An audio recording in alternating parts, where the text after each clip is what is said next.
The more money you make, the easier it becomes to stay broke. Sounds backwards, right? You get a raise. You get a better job. Your paycheck gets bigger. And somehow, your bank account still looks exactly the same, maybe even worse. You start making $50,000 a year, and you think, once I make $70,000, everything will finally be easier. Then you make $70,000. And suddenly, $70,000 doesn't feel like enough. So you aim for $100,000, then $150,000. And somehow, the finish line keeps moving. This isn't an accident. It's one of the biggest financial traps in America.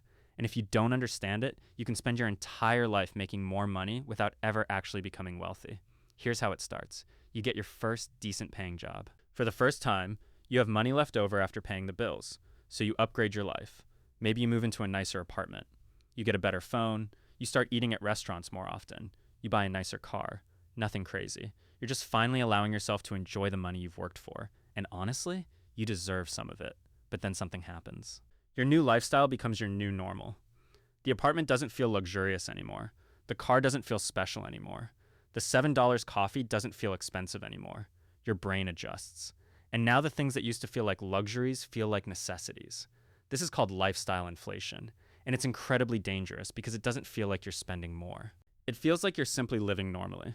Let's say you make $60,000. You spend $45,000. You get a raise to $80,000.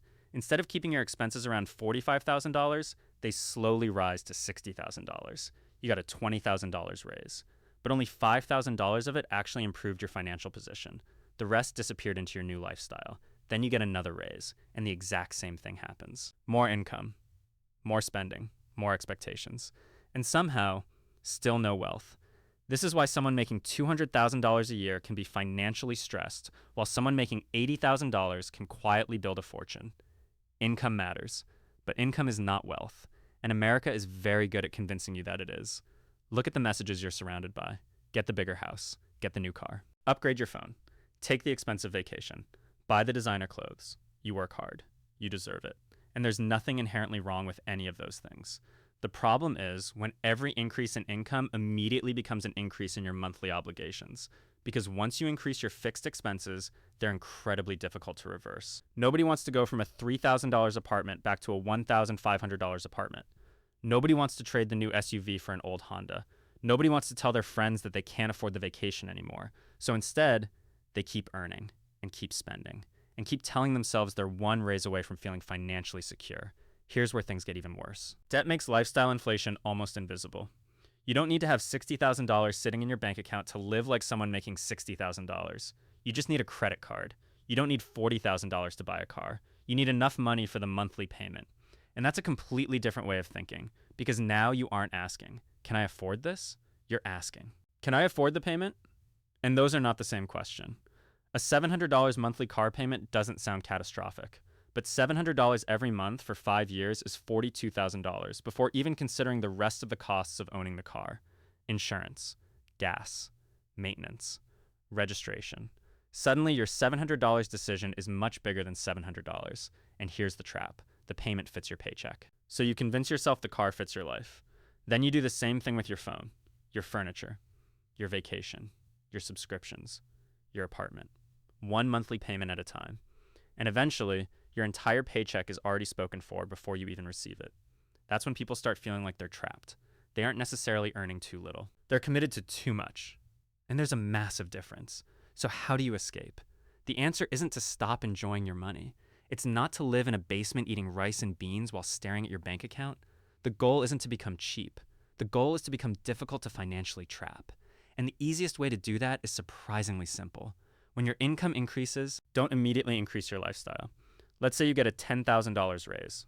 Instead of thinking, what can I buy now? Ask, how much of this raise can I keep? Maybe you keep $7,000. You invest it. You build an emergency fund. You pay down high interest debt. And you allow yourself to spend the remaining $3,000. You still upgraded your life, but you also upgraded your financial position. Do that every time your income rises and something incredible happens. Your lifestyle improves while your financial stress decreases. Eventually, you reach a point where your investments are growing faster than your spending. That's when the game changes, because now you're not completely dependent on your next paycheck. Your money is starting to work without you. And this is the part most people miss. The goal of earning more money isn't to look richer. It's to become harder to hurt financially. Having $50,000 invested is more powerful than having a $50,000 car, because the car costs you money every month. The investment has the potential to make you money. One increases your financial obligations. The other increases your financial options. And options are what wealth actually buys. Imagine losing your job. If your lifestyle requires every dollar of your paycheck, that's terrifying. But if your expenses are low and you have savings and investments, you have time. Time to find another job. Time to negotiate. Time to start a business. Time to say no to a terrible employer. That's real wealth, not looking rich, having choices. And there's another uncomfortable truth. Sometimes the people around you don't want you to escape this cycle. Not because they're bad people, but because your financial discipline can make their spending habits uncomfortable. You stop upgrading your car every few years. You stop buying things just because they're on sale. You stop trying to impress people you barely know. And suddenly someone asks, why are you being so cheap? You're not being cheap. You're buying something they can't see. Freedom. Because every dollar you don't waste today can buy you more freedom tomorrow.